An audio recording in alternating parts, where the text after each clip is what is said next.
Peace, family. Welcome to the Uplifted Being Show. You are here with Sister Angela Mills, also known as Melanin, hailing from London in England in the UK. Welcome, welcome, welcome. I am so thrilled that you have joined us here today. The Trinity is back in full effect, in full force. And we have a wonderful show for you today. But before we get into that, let me hand you over to my brothers across the pond. Let me see, who are we going to go to first? Actually, before we go to them, let me give a special shout out and a special welcome to you. If you are listening to and joining us for the first time, we really appreciate you. So we give you a uplifted, warm, loving, light welcome to the show. We are all about everything and anything to remind you about the powerful creator that you are. And yes, I'm talking to you, the powerful creator that you are, that each and every one of us is. So with all that being said, before we jump into the show, let me hand you over to the next one in the Trinity. Eeny, meeny, miny, mo. Let's go to the US. Who's over there? Peace, family. It's your brother Dwayne from the Divine Mother, cause ooh, she is fine. Peace, family, and welcome to the Uplifted Being Show. I am back and feeling better than ever, family. Oh, it feels so good to be back with my brother and my sister, spreading the love. Oh yeah, baby, Uplifted Being Way. So welcome, family. Welcome, welcome, welcome to the Uplifted Being Show. Please make sure that you go to upliftedbeing.com and follow us on Facebook and Instagram. Uplifted Being Show, baby, because we here, we live, and we ain't going nowhere. Oh, it feels good to be back. And today we got a special jam-packed episode that's going to be fire. It might be controversial. It might be loving. You might resonate with it. But either way, we're all here to learn, laugh, and build, family. So without any further ado, I'm going to pass it off to my brother from another mother over there where there's nothing that he can't fix. And you better know he from the 66666. Carbon. Melanin Rich family. Peace. What's good? It's your brother Brian Nee Akoboy Doku, also known as Melanin Rich. And the Uplifted Being family is back all up in this. So check this out, man. I'm hailing from Toronto, Ontario, Canada. And man, we got an action-packed show for you, family. This is what happens when we build and we connect and we reunite and we ignite. You know, we just channel all that good for your soul, you know.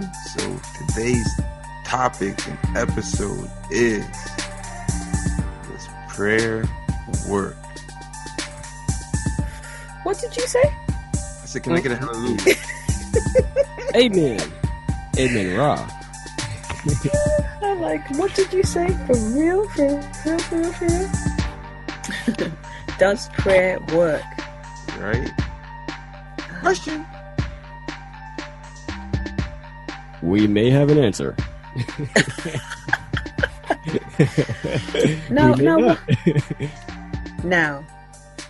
to ask the question, does that not assume that at least one of you or some people out there may believe that it doesn't work? Maybe some people out there, maybe me at a time. Maybe me in the back of my subconscious mind. But what is prayer? What is prayer? What is prayer anyway? Exactly. Good question. Brother Dwayne? I bow down to the king. Exactly. We're passing it to you, King. So, I mean, like the general consensus, if we were to go on the street and ask, you know, the public, what is prayer? You know, most people would say that it's asking God for something, right? Like you're putting out a request. through the etymology of the word, just simply put, if you look it up for yourself, just simply put is basically like a wish. Okay. Like you're wishing for something that you don't have, right? And some prayers you give thanks, and oftentimes we give thanks for things that we don't have or that we feel in our vibration and our aura that we don't have. So we're praying for something to come to us, right? So it's a request. But I think when we're talking about prayer and being a powerful creator, do the two mix? Wow. Exactly. King, you want to take that? For sure they mix. Tell us. How? Hey, I mean, if you ask me, there's different forms of praying. You know, some people could pray and just be begging. You Word. know, they could be begging like they don't got nothing. Right? So I feel like it's the energy behind it. Yeah, you can pray like you're begging, or you can pray like you already know you have it. You already know you are it. You already know that it exists and it's there for you and you're welcoming it. It's just the spirit behind the words. See, we've done an episode on wordplay and the power of words. But more important than the words is the energy and the consciousness behind the words. So how do you pray is the question. That's powerful. Yeah. Very. Because we often talk about it's not the thing, as it's not the subject, the object in question. It's, I think you said, the motivation or the incentive or the reason or even the vibration or the frequency you're coming from when you are having, doing, or being that thing. And, you know, I think I've spoken about just like simply like, you know, if you want to have a glass of wine, for those who drink alcohol, you want to have a glass of wine, you know, are you having the glass of wine because you want to be, you know, you're out with friends, you just want to be sociable, you know, or end of week, you want to have something nice to unwind, or are you hitting that bottle because you've got a whole heap of problems you're trying to forget? It's a celebration. Cheers.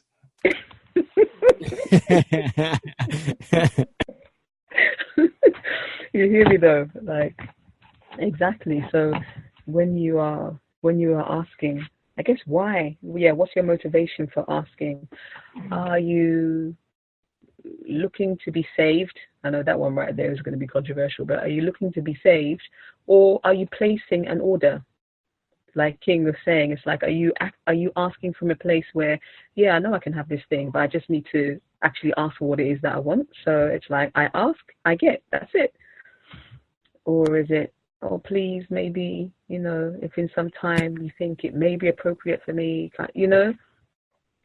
And I don't say that, I'm saying that tongue in cheek, but I'm sure we've all been in situations where desperation is real, right?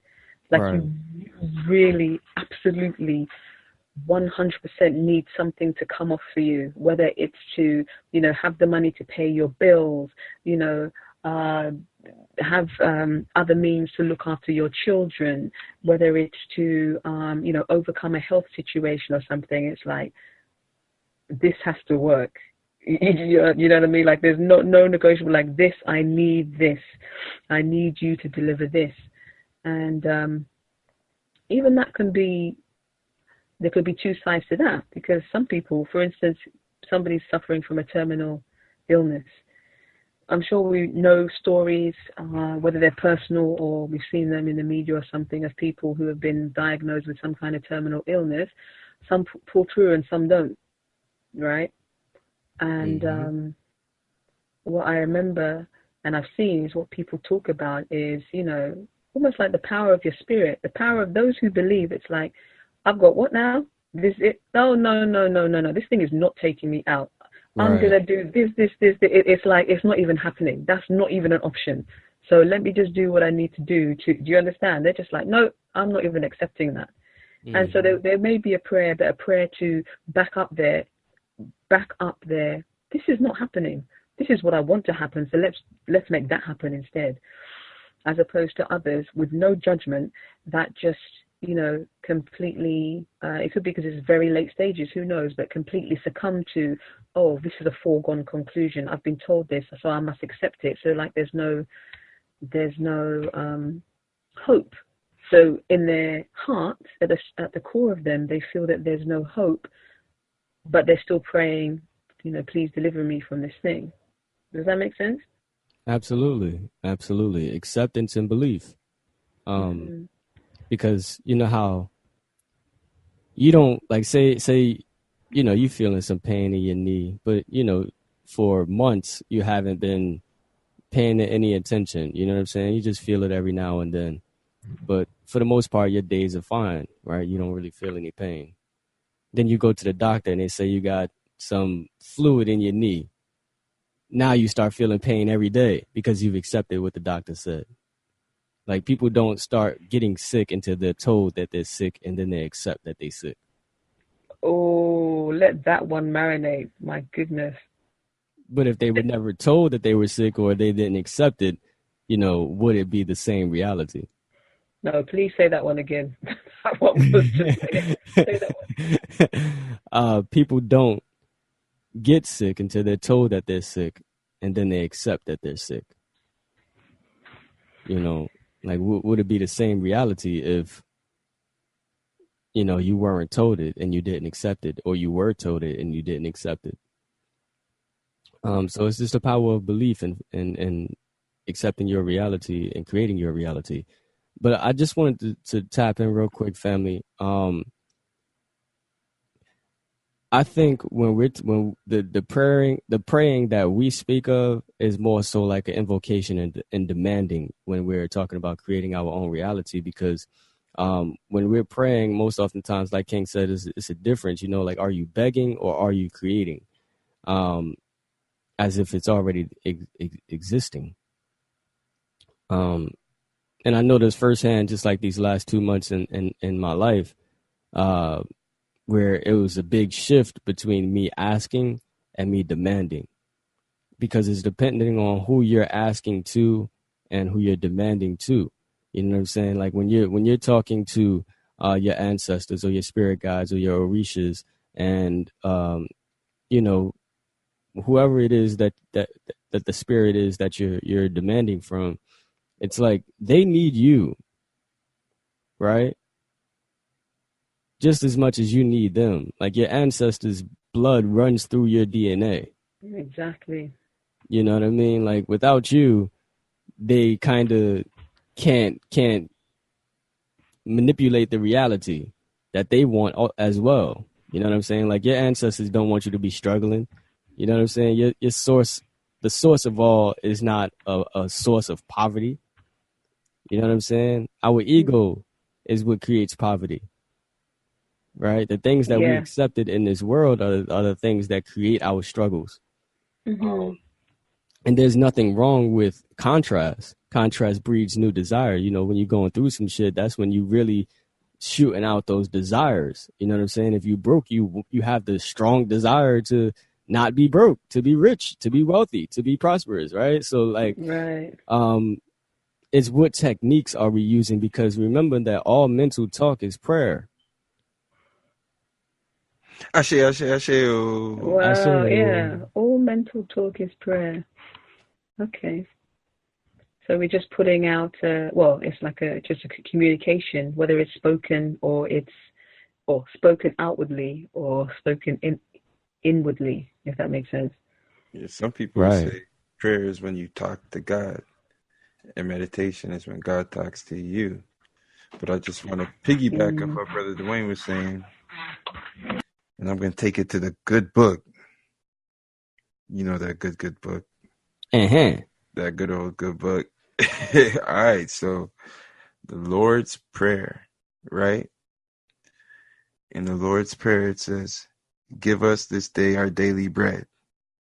It doesn't say, "Oh, please, Father, feed me because I'm so hungry and I got to feed my Right. starving children." No, it says, "Give us this day our daily bread." Better demand that shit. Straight up. So, is you getting your daily bread? I say I am. Hey. Me too.